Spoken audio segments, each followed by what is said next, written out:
नमस्कार शेतकरी मित्रांनो. नमस्कार.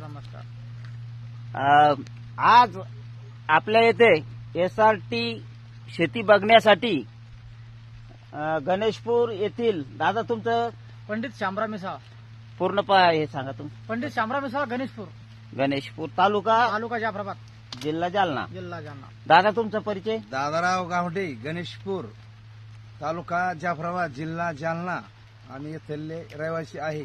आज तुम्ही आमची SRT शेती बघण्यासाठी या ठिकाणी आलेला आहात.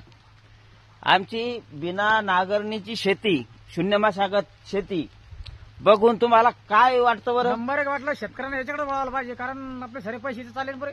निंदाला कोरपा म्हणजे वखराला 0 मशागत निंबरी 0% मशागत आपल्या शेतीची याच्याकडेच वळायला पाहिजे. शेतकऱ्यांना भरपूर फायदा याच्यात.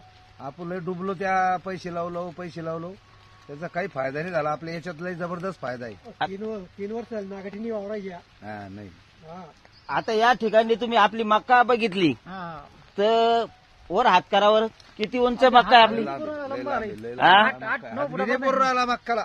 8-9 फुटावर मक्का सायबीन, त्या सायबीन मध्ये तूर आहे, डबल पीक आहे त्याच्यामध्ये. कशी वाटते तुम्हाला सोयाबीन? एकदम नंबर एक क्वालिटी. आता या ठिकाणी आपली समोरच सोयाबीन आणि तूर पण आहे. दादांनी आता सोयाबीन आणि तूर पण बघितलेली आहे. तर तुम्हाला कशी वाटली बरं? पारंपरिक पेक्षा बिना खर्ची शेती एकदम करणपुरती खर्च नाही गेला. 20,000 गेला तर आनंद वाटला एकदम. ते 50% पैसे आपल्या इथे चालले. बरं, मक्काची क्वालिटी कशी वाटते तुम्हाला? क्वालिटीची मक्काची क्वालिटी बी नंबर आहे. पीक बी जोमदार आहे, काय अडचण नाही त्याला. आता लोक म्हणतात की नांगरणी केल्याशिवाय आपले पिकं येत नाही. येडी भुलीपुरी. आता इथं तुम्ही प्रत्यक्ष बघून आले की आपल्या शेतीमध्ये आपण 3 वर्षापासून नांगरणी केलेली नाही, रोटावेटर नाही, आंतर मशागत कोणतीच केलेली नाही. तरी पण तुम्हाला पिकामध्ये काही असं जाणवलं का की शेतकऱ्याला याच्याकडे वळायला पाहिजे, कारण काय आपला पैसा पुरायचा बाहेर चालला काहीच राहत नाही. तर कारण हे जर केलं तर सरकार नंबर 1 कार्यक्रम आहे. शेतकऱ्याला पुरतोच काय मार्गन देशील, कारण काय अर्धे आता पैसे. या ठिकाणी आपण बघू शकता आपला कपाशीचा असा जबरदस्त या ठिकाणी प्लॉट आहे. अशी 3 एकर आपली ही मक्का आहे आणि या ठिकाणीच आपलं सोयाबीन आणि तुरीचा प्लॉट आहे. या ठिकाणी बघू शकता आपण अशा जबरदस्त फुटवे, फुलाची संख्या आपल्या सोयाबीनला चांगली लागलेली आहे. या ठिकाणी तुरीचं पीक पण बघू शकता.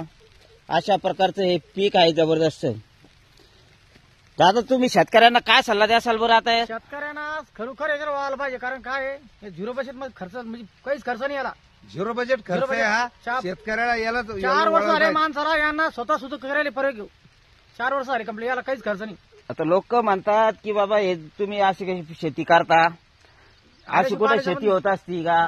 बरोबर आहे का नाही? पण विश्वास नव्हता, पण आम्ही स्वतः पाहायला आलो म्हणून आम्हाला पसंत आलंय. आता दादांनी माझा युट्यूबला व्हिडिओ बघितला, व्हिडिओ पाहिला तुमचा, म्हणून आम्ही आलो. आणि व्हिडिओ बघून दादांनी मला कॉल केला.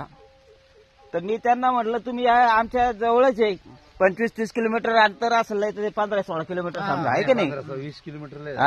तर म्हटलं दादांना म्हटलं बाबा तुम्ही आमच्या शेतात या प्रत्यक्ष, आणि इथं कसं वाटतं तुम्हाला, काय वाटतंय तर तुमच्या लक्षात येईल. आज कसं वाटतं बरं तुम्हाला? आम्हाला पाहून खरोखर चांगलं वाटलं, कारण हे खरोखर चांगलं आहे. कारण असं म्हणजे शेतकऱ्याचा पुरा फायदा आहे. कारण काय आहे आपला पुरा नागडी सरपाय चालले तो नागडी माल पूर्ण खर्चात चालले जाऊ राहिला, आपल्याला काय वाचून नाही राहिलं ते तू. आणि याच्यामध्ये कोणाची खुशामत नाही ना. अडबड व्हायला ट्रॅक्टरवाल्याची खुशामत नाही, रोटावेटरवाल्याची खुशामत नाही, मजुराची खुशामत नाही. बरोबर काम नाही याच्यामध्ये. धन्यवाद दादा, तुम्ही एवढ्या दूरून आमच्या शेतीला भेट देण्यासाठी आला. मी तुमचा खूप खूप आभारी आहे. धन्यवाद.